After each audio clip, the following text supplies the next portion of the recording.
The pros and cons of a tomahawk or hatchet. Like a bowie knife or a kukri, long, heavy weapon, does a lot of damage at range. You can really hit with that. It can disable with one cut. However, all that weight, a majority of the weight, is out on the end of that head. So if you have a tomahawk with the equal weight of his bowie knife or kukri, let's say, yours is going to be slightly different balance. It's going to move a little slower compared to his bowie knife because the weight is way out here on the end of the head. And usually your tomahawk is going to be heavier than the opponent's bowie knife, kukri, or fighting knife. So you have to understand that he's going to be able to move faster than you. You just taking a plastic tomahawk and swinging it in the air, it's nice for demos, it's exciting, but really that's not how you're going to fight. These things are heavy. You're better off getting a hatchet or whatever tomahawk you have, putting the sheath on it and practicing in the air. How fast can I move this thing? And this is just a piece of plastic. How fast can I move this thing? My real steel tomahawk, how fast can I move that in real life? And then base your techniques off of that. So, instead of standing toe-to-toe with a faster opponent, where you can go and countercut me and get my head, or my hand, if I'm trying to get his head, what you might want to think about doing is going for longer range weapons at an angle, drawing him out. So what I'm doing here is, I'm stepping off at that line, diagonally, aiming for his shoulder, drawing a block or a countercut. And if he tries to block this thing, it goes to my weight of the shaft is going to power through, and maybe I'll get the shoulder.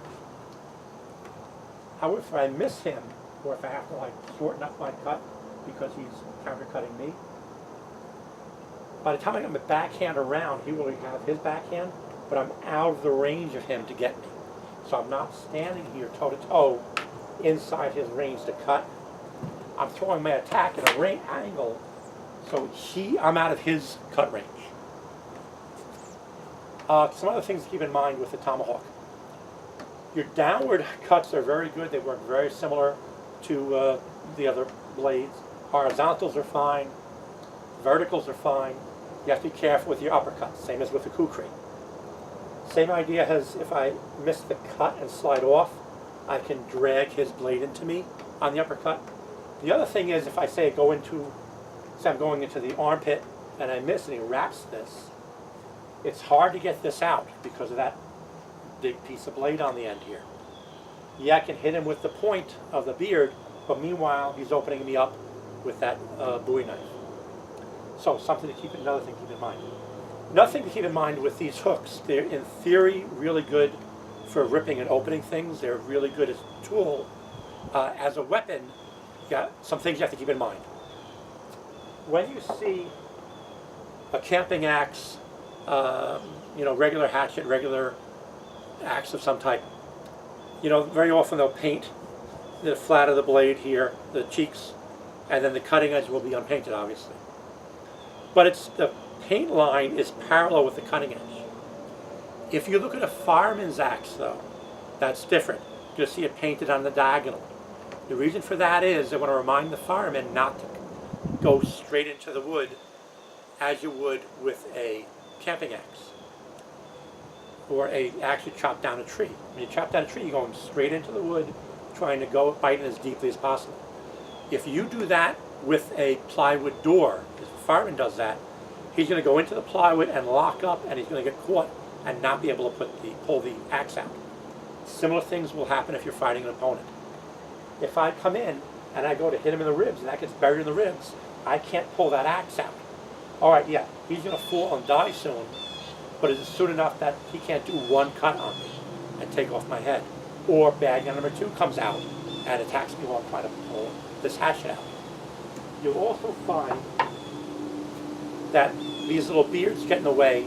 If you're fighting an opponent, you have clothing on, and you find you get a hit and you try to rake down the ribs, and you get that beard cut caught in the clothing. I'll show you in the pocket just to show it. This is caught like that. Yeah, if this is sharp on both sides, you rip it out, but it takes time. Can you rip it out before he makes his countercut and cuts your throat? If you look at Doug Makeda's fighting tomahawk he designed for RMJ Tactical, he doesn't have a spike on the bottom here. He has a flat piece so it does not get caught in the body, which if you look at the medieval Viking bearded axes, it was a lot of times you would have them without a spike on the bottom for just that reason, so it would not get caught on the body.